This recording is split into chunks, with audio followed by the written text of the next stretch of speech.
Sobre eleições, a mídia hegemônica só pensa numa coisa: terceira via, aquela que não virá nem tão cedo.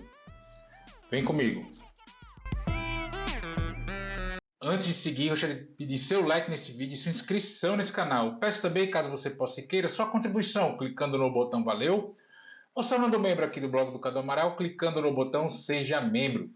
Os membros do blog do Cadu Amaral têm acesso a conteúdos exclusivos e assim você ajuda mais no espaço de luta contra o fascismo à brasileira. Ao final do vídeo, deixa seu comentário. Concorde, discorde ou complemente. Mas sempre se lembre que só não vale xingar, nem falar também do povo. Compartilhe esse vídeo em todas as suas redes sociais e também no WhatsApp e no Telegram, se você tiver.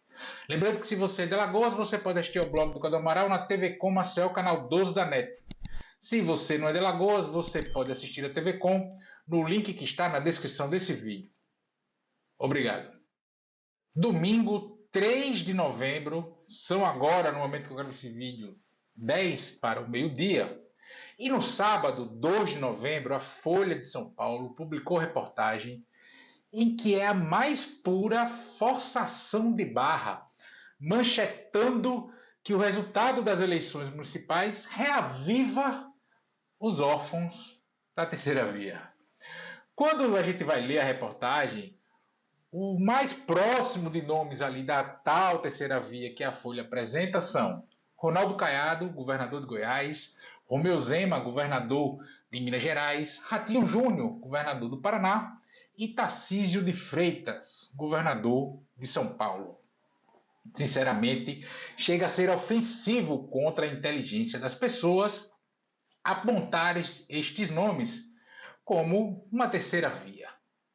Estes nomes são da extrema-direita, só não são Jair Bolsonaro ou aqueles mais meméticos, Nicolas Ferreira, aquele Bolini, o careca que a prefeitura de Cuiabá para lá, tudo bem, mas são da extrema-direita. E é um Jair Bolsonaro que não seja Jair Bolsonaro, ou seja, que coma de garfo e faca, etc., que fale palavrão, que a mídia-zona sempre buscou. Em 2022 tentou com o Sérgio Moro, por exemplo. Depois foram atrás de alguém com uma cara de PSDB ali da década de 1990. Tentaram, durante a campanha de 2022, por exemplo, em algum momento, inflar a Simone Tebet com o fato de ela ser mulher. Mas deram com os burros na água. Até o Ciro Gomes, ali em algum momento, teve um ensaio de inflada em torno dele. Tentar pegar o eleitorado mais à esquerda ali e tal, aí o próprio Ciro depois foi para a direita demais, né, aquela coisa toda. Mas foi muito rápido a tentativa de inflada que tentaram com o Ciro Gomes em 2022. Foi tão rápido que quase ninguém percebeu, acho que até o Ciro não percebeu. E essa insistência é completamente desconexa da história política do país e, na verdade, não só do Brasil, mas como da maioria dos países do mundo. Desde sempre, a política brasileira é disputada por dois flancos. Um mais à esquerda e o outro mais à direita. Os eleitores identificados com cada flanco desse votam blocados ou tendem a votar blocados. Os eleitores mais à esquerda votam nos candidatos mais à esquerda e votam naquele mais posicionado, né, melhor posicionado na eleição em específico, e os candidatos à direita votam, os eleitores mais à direita votam nos candidatos mais à direita, nos candidatos à direita melhor posicionados, que melhor se destacam na conjuntura daquela referida eleição. E aí são os eleitores ao centro, e não é centrão, por favor, não confundir, esses ao centro que decidem as eleições presidenciais. E é também, eventualmente, para governadores de estado. Esse miolo, digamos assim, do espectro político eleitoral tem um perfil de voto pragmático.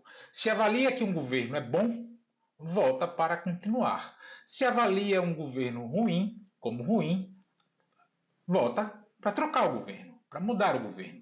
O que leva à avaliação de bom e ruim, aí cabe essencialmente a luta política fazer isso, né, fazer as pessoas entenderem o que é bom e o que é ruim.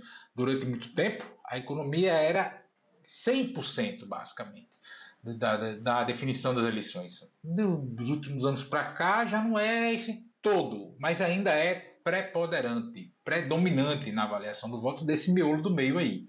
Mas hoje não é mais só isso, outras questões entraram, essencialmente por conta dessa ascensão desse neonazifascismo que temos aí, que polui o debate público, o debate objetivo de políticas públicas, de economia, de geração de emprego, etc., com besteira, com preocupação acerca de como o seu vizinho usa o próprio fiofó. Dito isso, jamais a tal terceira via foi bem sucedida em eleição presidencial no país. Jamais. E o que seria bem sucedida, Cadu? Numa terceira via, só que eleição em 2 turnos, passam 2 para o segundo, está ali colado nos 2 primeiros, pelo menos. Tem um destaque. Ou alguém que correu por fora e foi ao segundo turno, venceu a eleição, pelo menos. Isso jamais aconteceu. Tirando a primeira eleição presidencial pós-ditadura, em 1989, que tinha áreas de novidade, um monte de candidato ali, vamos checar o andamento eleitoral das eleições seguintes, né, que seriam as eleições a partir de 1994. Em 1994 e 1998, as eleições foram vencidas em primeiro turno por Fernando Henrique Cardoso. Então não teve nem primeira nem segunda via, não teve nada. Só deu FHC. Em 2002, a disputa se deu entre Lula e José Serra, do PSDB. A tal terceira via naquela eleição era o Antony Garotinho, então no PSB e saído da governança, do status de governador no estado do Rio de Janeiro. Lula venceu em todos os estados naquela eleição, exceto no Ceará, onde venceu Ciro Gomes, que ficou em 4º lugar naquela eleição. Não venceu em Alagoas, onde venceu o José Serra, e não venceu no Rio de Janeiro, onde venceu o próprio Garotinho. Mas Lula ficou em segundo em todos esses estados, esses 3 estados aos quais Lula não venceu no primeiro turno de 2002. Em 2006, o cenário se repetiu, tendo agora Heloísa Helena e Cristóvão Buarque ali tentando ser os nomes da tal terceira via. A distância entre Lula e Alckmin, que foram os dois que disputaram de verdade a eleição naquele ano, para a Heloísa Helena e o Cristóvão foi gigantesca, foi tremenda. A Heloísa Helena só obteve 6,85% dos votos e o Cristóvão Buarque 2,64% dos votos. Em 2010, a Marina Silva era a tal terceira via, e ela ali ainda bateu 19,33% dos votos. Em 2014, Marina foi de novo a terceira via e chegou a 21,32% dos votos, sendo este o melhor resultado para alguém da tal terceira via. Em 2018, foi a vez do Ciro Gomes ser a tal terceira via, e ele chegou a 12,47% dos votos. Em 2022, Simone Tebet foi a terceira via, e ela só conseguiu chegar a 4,16% dos votos. 2022, inclusive, foi de fato, escancaradamente, para qualquer pessoa que tivesse com 2 neurônios funcionando, uma disputa eleitoral somente com 2 segundos turnos. Essa foi a mais disputada mesmo, né? Lula quase vence no primeiro e com o Bolsonaro em segundo ali muito colado também, né? Porque geralmente quando alguém quase vence no primeiro tem uma distância, uma relativa distância para o segundo colocado. Não foi o caso em 2022. A terceira via tem mais ou menos votos, gente, dependendo do calor político de cada eleição. Quando a temperatura política eleitoral ela é mais amena, a tendência é que a tal terceira via seja mais votada. Ou você tem algum fato específico que dê uma impulsionada. No caso de 2014, nós tivemos a situação do Eduardo Campos. A Marina era o vice do Eduardo Campos. O Eduardo Campos faleceu num acidente de avião. Então, esse fato impulsionou muito a Marina em 2014. Né? Deu uma hiperimpulsionada nela. Né? Então, quando a temperatura tem mais calor, a terceira via tende a sumir. Quando é mais amena, tende a aparecer um pouco mais. ali, né? Ou seja, se temos acirramento eleitoral, a terceira via derrete igual picolé ao sol do meio-dia. Então, vamos lá. Para 2026, que cenário está se desenhando para as eleições presidenciais de 2026? É de um clima ameno ou de um acirramento político? De uma polarização? Não gosto dessa palavra, mas vamos lá, de uma polarização eleitoral. Mesmo sem Jair Bolsonaro como candidato, a temperatura eleitoral que se desenha para 2026 é parecida com a temperatura eleitoral que tivemos em 2022. Porque nós vamos ter um nome aí da extrema-direita colocado, mesmo até que de repente não tenha essa identificação pela tal imprensa especializada. Pode até não ser, mas nós teremos. É esse o cenário que está dado, né? O que a mídia tenta vender agora é uma maquiagem. Como não é possível ter uma terceira via, essa tal terceira via de fato, alguém que não está nem no polo à esquerda, nem no polo à direita do espectro político nacional, estão inventando maquiando uma. Então, um trabalho de palmolive nos caras, em figuras da extrema-direita, né, que perceberam, inclusive estas figuras, perceberam até que dá para ocupar ali o espaço eleitoral do Bolsonaro, porque ele vai estar fora. E quem são essas figuras? Os governadores citados na reportagem da Folha que eu comentei aqui. Né, Romeu Zema de Minas Gerais, Ratinho Júnior do Paraná, Ronaldo Caiado de Goiás e Tarcísio de Freitas de São Paulo. E eles estão agindo mais em conjunto do que muita gente pensa, tá? Apesar de ainda não estarem devidamente azeitados para esse jogo eleitoral dos próximos anos aí. E eu citei esses nomes e tem o Eduardo Leite do Rio Grande do Sul ali agarrando na camisa dos caras, tentando colar nesse grupo aí, né? Dar uma colada neles aí. Né? Ele desses é o que está mais escanteado, está mais fora do métier neste momento. Pode ser que seja ele o candidato.